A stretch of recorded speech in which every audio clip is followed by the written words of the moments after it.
Everyone in the Whitaker Ranch knew one rule: stay away from Brutus. The oil tycoon's 120-Listerby Rottweiler had bitten handlers, shredded harnesses, and snapped iron buckets like toys. No one could get near him without risking a hospital trip, not even the tycoon himself. So when the gate swung open one spring morning and a tiny 7-year-old girl wandered into the yard, everybody froze. Brutus lifted his head. His growl rumbled through the floorboards. The ranch hands reached for their rifles. The cooks screamed for her to move, but the little girl didn't run. She didn't flinch. She just tilted her head and whispered something no one could hear. Brutus stopped growling. His ears twitched. And then, in a moment that made every hardened roughneck step back, the beast everyone feared slowly crawled toward her and placed his massive head gently in her lap. The oil tycoon watched from the porch, stunned. He'd seen men beg for mercy, fortunes crumble, competitors fall, but he had never seen his dog obey anyone, especially not a child. What she did next shocked the entire ranch and revealed a secret about Brutus no one, not even the oil tycoon, ever knew. Stay with me until the end, because what this little girl reveals about the Rottweiler will change everything you think you know about loyalty. Before we begin, don't forget to like this video, hit subscribe, and comment where you're watching from. Now, let's get started. The Whitaker spread stretched across 15 acres of perfectly tended grounds, hidden behind towering chain-link fences and security cameras that tracked every movement. Inside the fortress-like compound, hardwood floors gleamed under wagon wheel chandeliers, and paintings worth millions adorned walls that had witnessed more secrets than most people could imagine in a lifetime. But none of those secrets were as dangerous as the one that lived in the West Wing yard. Harlan Whitaker had built his empire on fear, respect, and an iron fist that never showed mercy. His name alone could make grown men tremble. Politicians took his calls. Judges reconsidered their verdicts. Rival drillers knew better than to cross him. Yet there was one creature in his domain that Harlan himself couldn't control. Brutus had arrived at the ranch 4 years earlier, a gift from a business partner who thought the notorious energy baron needed better protection. The massive Rottweiler weighed more than most grown men and possessed a temperament that matched his owner's reputation for violence. From day one, Brutus proved impossible to manage. The first handler lasted exactly 47 minutes before Brutus cornered him in the barn stall, snarling with such ferocity that the man climbed onto the hayloft and refused to come down until Harlan's crew brought a ladder. The second handler made it through 2 sessions before Brutus tore through a reinforced harness, like it was dental floss, and chased him clear off the property. By the time the 5th handler quit, word had spread throughout the oil patch network. Brutus wasn't just aggressive, he was unhinged. The dog attacked furniture, destroyed expensive artwork, and once bit clean through a solid pine dining chair when a cook accidentally dropped a fork during supper. His bark could shatter windows. His growl sent shivers through men who had faced down armed rivals without flinching. Even Harlan kept his distance. The energy baron had tried everything. Tranquilizers that barely slowed Brutus down. Shock collars that the dog somehow learned to remove. Professional animal behaviorists who took one look at the beast and doubled their fees only to quit within days. Nothing worked. Brutus lived in his yard like a king ruling over a kingdom of fear. The staff developed elaborate routes through the ranch just to avoid walking past his domain. New employees received stern warnings about the West Wing. Visiting partners were quietly steered toward other entrances. The dog had become Harlan's most embarrassing secret. Here was a man who controlled half the state, who commanded armies of loyal roughnecks, who could eliminate competitors with a single phone call. Yet he couldn't tame one Rottweiler, but Harlan couldn't bring himself to get rid of Brutus either.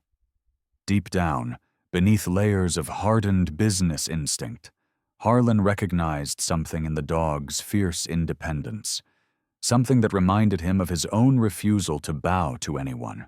Brutus might be uncontrollable, but he was also fearless, loyal to no one but himself, and absolutely ruthless when threatened. In a strange way, Harlan respected that, so Brutus remained, a 120 reminder that even the most powerful men had limits to their control. The ranch staff learned to live with the constant tension. Betty, the head cook, made sure fresh meat was delivered to Brutus's yard twice daily, always sliding the buckets through a slot in the heavy wooden gate. Hank, the head of security, installed additional cameras around the West Wing, not to monitor intruders, but to track Brutus's movements so everyone could avoid crossing his path. The groundskeepers tended to every inch of the spread except Brutus's domain. The cleaning crew polished hardwood floors throughout the ranch, but never set foot in the West Wing. Even Harlan's most trusted foremen, men who would take bullets for their boss without hesitation, gave Brutus's territory a wide berth. The dog had effectively carved out his own untouchable zone within the Whitaker empire. Harlan often stood on his second-floor porch in the evenings, looking down at the yard, where Brutus paced like a caged predator. The energy baron would sip his black coffee and wonder what thoughts ran through the animal's mind. Was Brutus plotting escape, dreaming of freedom, or simply waiting for the next person foolish enough to challenge his authority? The questions gnawed at Harlan more than he cared to admit. Here was a creature that answered to no one, feared nothing, and commanded respect through pure intimidation. In many ways, Brutus embodied everything Harlan had spent decades building in himself. Yet the dog's complete rejection of human connection troubled the energy baron in ways he couldn't fully understand. Harlan had always believed that loyalty could be bought, fear could be cultivated, and control could be maintained through careful application of power. Brutus shattered all those assumptions simply by existing. The dog didn't want Harlan's money. He showed no fear of Harlan's reputation, and he absolutely refused to be controlled by anyone or anything. It was both infuriating and oddly impressive. As months turned into years, Brutus's legend grew within the Whitaker organization. New hires heard whispered stories about the beast who lived in the West Wing. Veteran roughnecks shared tales of narrow escapes from the yard. Even rival drillers had heard rumors about Harlan Whitaker's untamable Rottweiler. The dog had become part of the ranch's mythology, a living symbol of unpredictable danger that lurked behind the spread's beautiful facade. But legends, no matter how fearsome, can be shattered by the most unexpected forces. And on this particular spring morning, as golden sunlight streamed through the ranch's tall windows and cast long shadows across the hardwood floors, that force was about to arrive in the most unlikely form imaginable. The morning had started like any other at the Whitaker spread. Betty was polishing silverware in the dining room when she heard the front gate buzzer echo through the ranch's halls. Hank checked the security monitors and saw a black SUV pulling up the circular driveway. Its windows tinted so dark they reflected the spring sky like mirrors. Harlan emerged from his office, straightening his tie as he prepared to meet his guest. Thomas Hargrove, a business partner from the old oil fields, had driven in specifically to discuss a drilling arrangement that could prove very profitable for both outfits. What Harlan didn't know was that Thomas had brought his granddaughter, 7-year-old Emily Hargrove, sat quietly in the back seat of the SUV, her dark curls framing a face that held an unusual calmness for someone her age. She wore a simple white dress and carried a worn teddy bear that had traveled with her from Tulsa. Her grandfather had explained they would be visiting a very important man in a very big house. But Emily wasn't particularly impressed by important men or big houses. She was more interested in the stories her grandma used to tell about animals who could sense things that people couldn't. As the SUV pulled to a stop, Thomas stepped out and embraced Harlan warmly. The two men exchanged pleasantries in rapid English, while Emily climbed out of the car, clutching her teddy bear and looking around with quiet curiosity. "My granddaughter," Thomas explained, placing a protective hand on Emily's shoulder. "Her parents are traveling, so she stays with me for the month. I hope you don't mind that I brought her." Harlan forced a smile. Children made him uncomfortable under the best circumstances, and these weren't the best circumstances. He had sensitive business to discuss, and the ranch wasn't exactly child-proofed, but Thomas was too valuable a partner to offend over such a small matter. "Of course," Harlan replied. "Betty will look after her while we talk." The head cook appeared as if summoned, her face lighting up at the sight of Emily. Betty had raised 4 children of her own and possessed that maternal instinct that drew youngsters like magnets. She extended her hand to Emily, who took it without hesitation. "Come, little one," Betty said gently. "I have cookies in the kitchen." But as they walked through the ranch's grand foyer, Emily's attention was captured by something else entirely. Through the tall windows that faced the west wing, she could see into a yard where a massive dog lay sprawled in a patch of sunlight. Emily stopped walking. "What kind of dog is that?" she asked, her voice filled with genuine curiosity rather than fear. Betty's expression immediately darkened. She glanced nervously toward the west wing, then back at Emily. "That's Brutus," she whispered. "But we don't go near him, darlin'. He's very dangerous." Emily tilted her head, studying the Rottweiler through the glass. From her perspective, Brutus didn't look dangerous. He looked sad. His massive frame was perfectly still. But something in his posture reminded her of the stray dogs she'd seen wandering the streets near her grandfather's house in Tulsa. Dogs who had forgotten what it felt like to trust. "He looks lonely," Emily observed. Betty's eyes widened in alarm. "No, no, sweetie, he is not lonely. He is mean, very, very mean. Come, let's go to the kitchen." But Emily's attention remained fixed on the yard. As if sensing her gaze, Brutus's head lifted. Their eyes met through the window, and something passed between them, a recognition that neither fully understood, but both felt in their bones. The little girl smiled and waved. Brutus's ears twitched forward. Betty noticed the exchange and quickly steered Emily away from the window.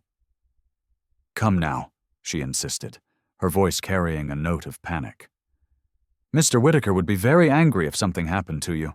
They spent the next hour in the kitchen, where Betty plied Emily with homemade oatmeal cookies and fresh milk, while keeping up a steady stream of chatter designed to distract the child from thoughts of the yard. Emily was polite and appreciative, but her mind kept wandering back to the sad dog she'd glimpsed through the window. Meanwhile, in Harlan's office, business proceeded smoothly.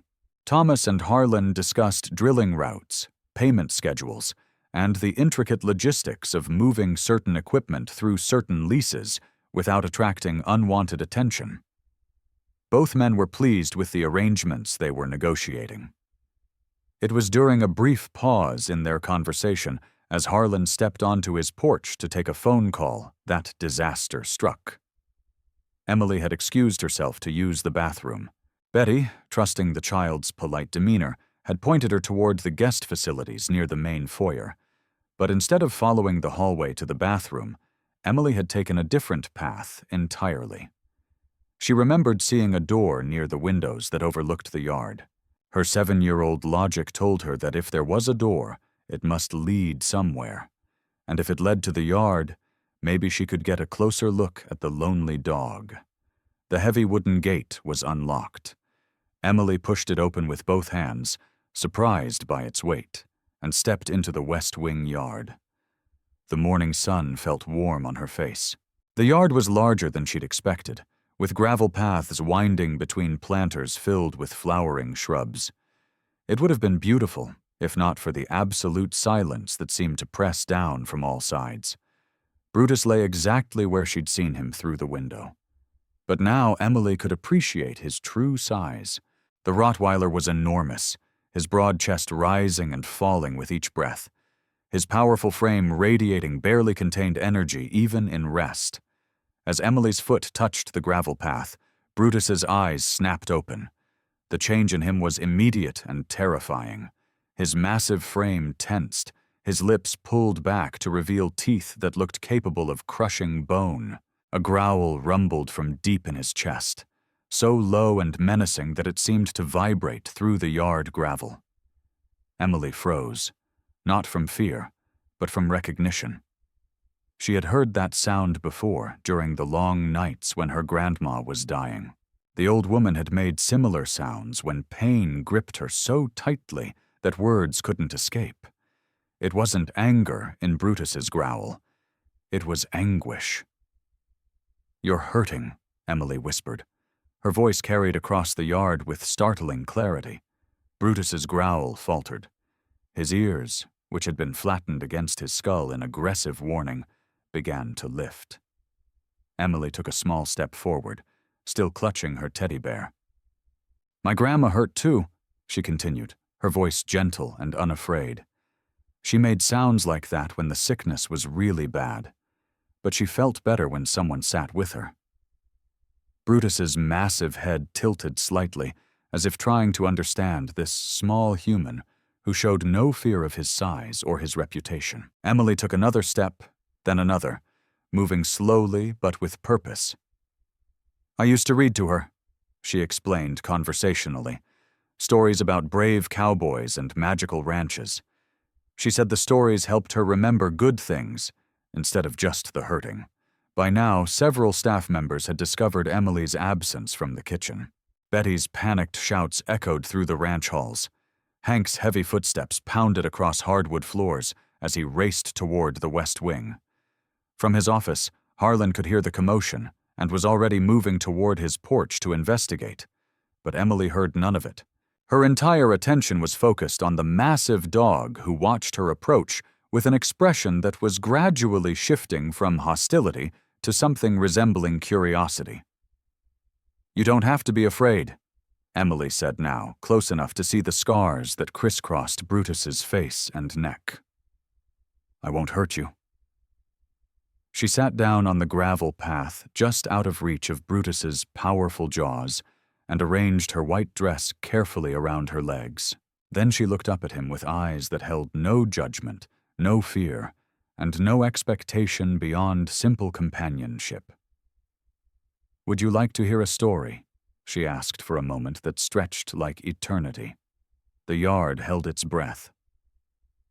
Brutus stared at the small girl who sat fearlessly before him. Her teddy bear clutched in one arm. Her other hand extended palm up in a gesture of pure trust. The massive Rottweiler's scarred face carried an expression no one in the Whitaker ranch had ever witnessed before. Confusion mixed with something deeper, something that looked almost like recognition. Then Brutus did something that defied every instinct the hardened roughnecks upstairs believed they understood about power and dominance. He lowered his enormous head and took a single careful step forward. Betty's screams from inside the ranch grew more frantic. Hank's boots thundered down the hardwood staircase as he raced toward the yard. Harlan Whitaker himself appeared on his porch, his face pale with disbelief, as he watched his untamable beast approach the child with movements so gentle they seemed to belong to an entirely different animal. But Emily remained perfectly still, her dark eyes locked on Brutus's amber ones, her voice continuing in that same soft storytelling cadence that seemed to cast a spell over the entire spread. "Once upon a time," she began, "there was a brave dog who lived in a beautiful ranch. But the dog was very sad because everyone was afraid of him. They didn't know that deep inside. He just wanted someone to understand that he wasn't really scary at all." Brutus's massive frame trembled slightly. His breathing, which had been sharp and aggressive moments before, began to slow and deepen. The rigid tension in his shoulders started to ease as Emily's words washed over him like a gentle tide. The dog had forgotten what it felt like to be loved. Emily continued, her voice carrying across the yard with remarkable clarity. He had been hurt so many times that he forgot how to trust, so he growled and snapped to keep everyone away because being alone felt safer than risking more pain. From the porch above, Harlan gripped the wooden railing so tightly his knuckles turned white. In 30 years of controlling men through fear and intimidation, he had never witnessed anything like this. His most dangerous possession, the creature that had terrorized handlers and staff alike, was being transformed before his eyes by nothing more than a child's gentle words. Brutus took another step forward, then another, until he was close enough that Emily could see the network of old scars that marked his face and neck. Some looked like bite marks from other dogs. Others appeared to be from chains or restraints pulled too tight. His left ear bore the telltale notch of a fighting pit, and his muzzle carried the faded marks of a cage worn too long. Emily's expression didn't change as she took in these signs of Brutus's brutal past. If anything, her eyes grew softer with understanding. "You were hurt before you came here," she whispered. "And it wasn't a question. Someone was very mean to you, weren't they?" Brutus's ears flattened, but not in aggression this time. In shame, his massive head drooped as if the weight of his memories had become too heavy to bear. "But that wasn't your fault," Emily said firmly, her 7-year-old voice carrying an authority that would have impressed judges and senators. "Being hurt doesn't make you bad. It just makes you scared." The little girl slowly extended her hand, palm still up, fingers relaxed and unthreatening. "My grandma told me that scared animals need extra patience. She said, 'You have to show them it's safe to trust again, one little bit at a time.'" Brutus stared at her outstretched hand for what felt like hours, but was probably only seconds. His nostrils flared as he caught her scent. Sweet and clean and completely free of the fear sweat that had marked every other human who had entered his domain. Then, moving with a delicacy that seemed impossible for such a massive creature, Brutus stretched his neck forward and gently pressed his nose against Emily's palm. The touch lasted only a moment, but its impact rippled through the ranch like an earthquake. From the kitchen, Betty's sobbing prayers grew louder. Hank, who had finally reached the yard gate, froze with his hand on the handle, afraid that any sudden movement might shatter whatever magic was unfolding before his eyes. Harlan Whitaker, a man who had built an empire on his ability to read and control situations, found himself completely powerless to understand what he was witnessing. His daughter had been roughly Emily's age when she died in the car accident that had hardened his heart forever. Watching this fearless child work miracles with his untouchable dog awakened emotions Harlan had spent years burying beneath layers of calculated cruelty. Emily smiled as Brutus's warm breath tickled her palm. "See, you're not scary at all. You're just lonely." She began to tell another story, this one about a cowgirl who befriended a wild Mustang that everyone else feared. As her voice wove through the morning air, Brutus gradually relaxed further, his massive frame settling onto the gravel path beside her. His breathing deepened into something approaching peace. But Emily's stories carried more than just comfort. With each gentle word, she was unlocking memories that Brutus had buried so deep he had almost forgotten they existed.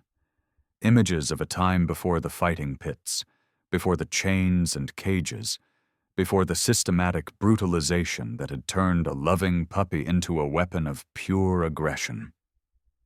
There had been another little girl once, long ago, a child with gentle hands who had smuggled him treats and whispered secrets in his ear. She had been torn away from him when the fighting pit owners decided he was ready for more serious training. He had never seen her again, but her memory had lived in the deepest part of his heart, buried beneath years of pain and rage. Emily's voice was different from that long-lost child's, but her fearlessness was the same. Her kindness was the same, and for the first time in years, Brutus remembered what it felt like to be more than just a monster. As the morning shadows grew longer, Emily continued her stories. She told Brutus about brave cowboys who protected the innocent, about magical ranches where every creature was valued, about friendships that could overcome any obstacle. With each tale, the invisible walls around Brutus's heart cracked a little further. The staff members who had gathered to witness this impossible scene began to whisper among themselves. How could a child who had never seen the dog before understand exactly what he needed to hear? How could her presence alone transform the ranch's most feared resident into something approaching gentleness? Even Thomas Hargrove had emerged from Harlan's office, drawn by the commotion, and now stood beside his host on the porch. The old man's weathered face carried a knowing expression that suggested this wasn't the first time he had witnessed his granddaughter's unusual gift with troubled souls. "She has always been this way," Thomas murmured to Harlan. "Animals, they sense something in her, something pure that the rest of us have lost." Harlan nodded slowly, unable to take his eyes off the scene below. "What happened to her parents?" he asked quietly. Thomas's expression darkened. "Killed by rival drillers 3 months ago. Emily, she was in the car but survived. The doctors, they said it was a miracle she wasn't hurt worse, but I think maybe she was hurt in ways that don't show on the outside." The revelation hit Harlan like a physical blow. This fearless child had suffered losses that would have broken grown men. Yet here she sat, offering comfort to his untamable beast with a generosity of spirit that shamed every hardened roughneck in the ranch. As if sensing the weight of the adult conversation above, Emily looked up toward the porch. Her dark eyes met Harlan across the distance, and she offered him the same gentle smile she had given Brutus. "Your dog is very brave," she called up to him. "He just needed someone to remind him." Harlan found himself nodding, though he wasn't entirely sure what he was agreeing with. Nothing about this morning made sense according to the rules that had governed his life for decades. Power came from strength and fear, not from gentle words and patient kindness. Control was maintained through dominance, not through understanding.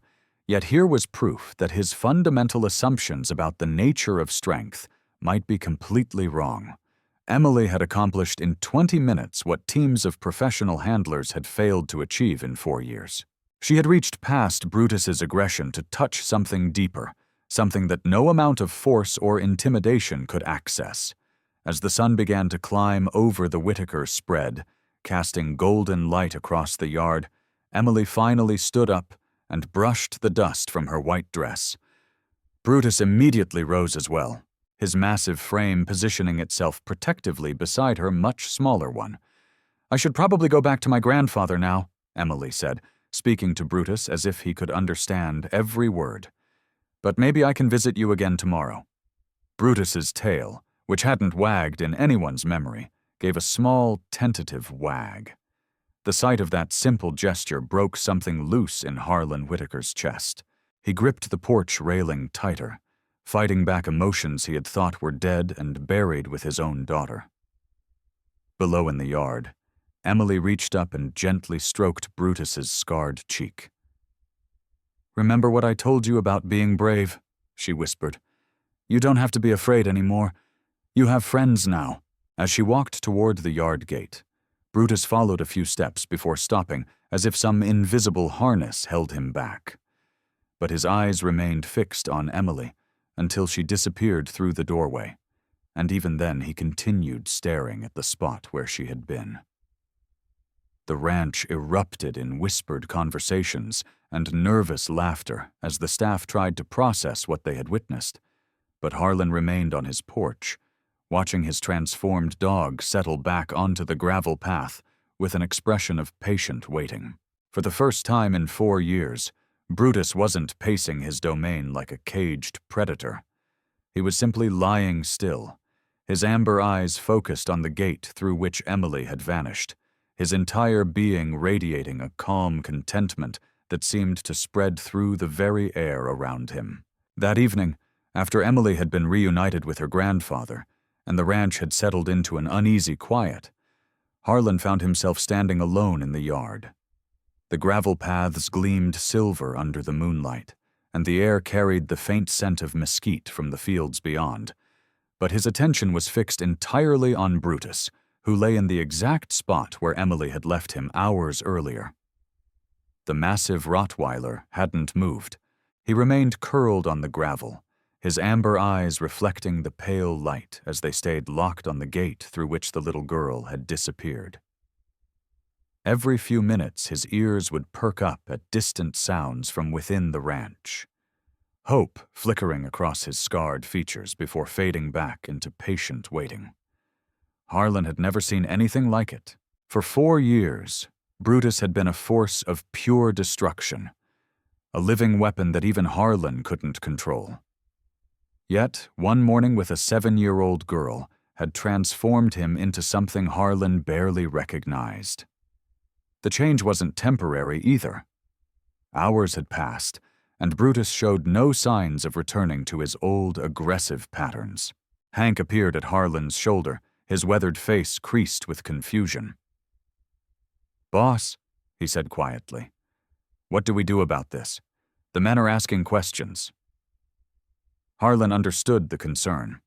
His reputation was built on absolute control, on the ability to dominate any situation through superior force and cunning.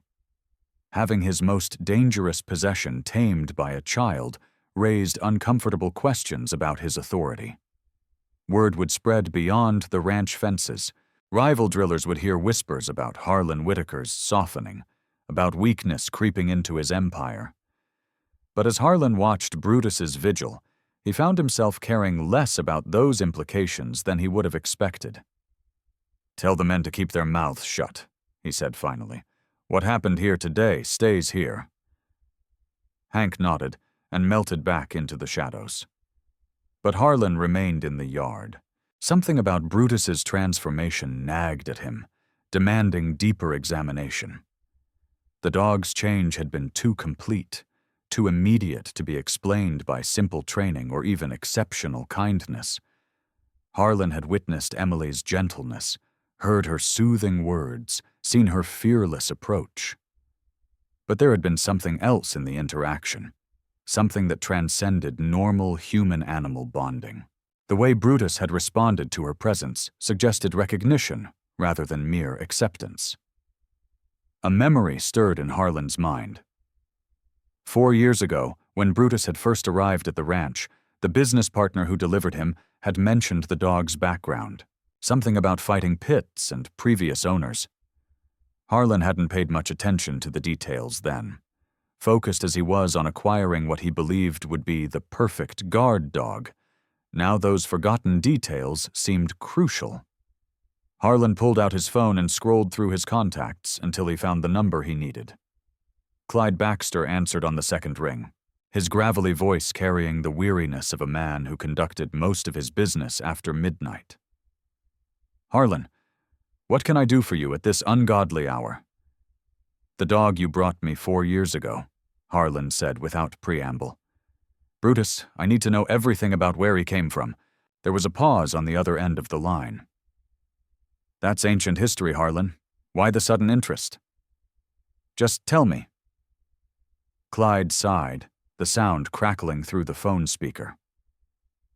"I got him from a fighting operation that got shut down by the authorities. Brutal place from what I heard. The dog was one of their top fighters, undefeated in the pit. But he had behavioral issues that made him difficult to handle, even for those animals." Harlan's grip tightened on his phone. "What kind of behavioral issues?" "Unpredictable aggression, mostly. But here's the strange part. The handler said he was completely different around children. Docile, almost protective. They used to use a little girl to calm him down between fights, some street kid they'd picked up. Apparently, she was the only one who could get near him when he was worked up." Harlan's blood ran cold as Clyde's words sank in. The little girl from the fighting pit. Emily's instant connection with Brutus. The way the massive Rottweiler had responded to her voice, her touch, her presence. It all made horrifying sense. "Clyde," Harlan's voice was barely a whisper. "What happened to that girl?" Another pause. Longer this time. "Word was she got adopted by some family. Nice people, I heard. Got her out of that hellhole before it was too late." Harlan's mind raced. Emily's parents killed 3 months ago. Her survival against impossible odds. The way she seemed to understand Brutus's pain without explanation. The recognition in both their eyes when they first saw each other through the ranch window. "The family that adopted her," Harlan pressed. "You wouldn't happen to know their name?" "Hargrove," Clyde replied. "Why all the questions, Harlan? This is ancient history." Harlan ended the call without another word. His hands trembled as he stared down at Brutus, who remained motionless in his vigil. The dog wasn't waiting for just any little girl to return. He was waiting for the one person who had shown him kindness in the darkest chapter of his life. The child who had been ripped away from him when the fighting pit decided he was ready for more brutal training. Emily hadn't just calmed a dangerous animal that morning. She had reunited with her oldest friend, a friend who had never forgotten her gentle hands, her soothing voice, her fearless heart. Brutus's transformation wasn't magic or miracle. It was recognition. It was love. It was the unbreakable bond between two souls who had survived hell together and found each other again against impossible odds. Harlan Whitaker had built an empire on the belief that loyalty could be bought and fear could control anything. But watching Brutus's unwavering devotion to a little girl who had saved his spirit years ago, the Energy Baron finally understood the difference between obedience and true loyalty. One was a transaction. The other was a choice that transcended everything else. Sometimes the most powerful connections aren't forged through strength or intimidation. Sometimes they're built through simple kindness offered to someone who needed it most. And sometimes those connections can survive anything the world throws at them, waiting patiently for the moment when two broken souls can heal each other once again.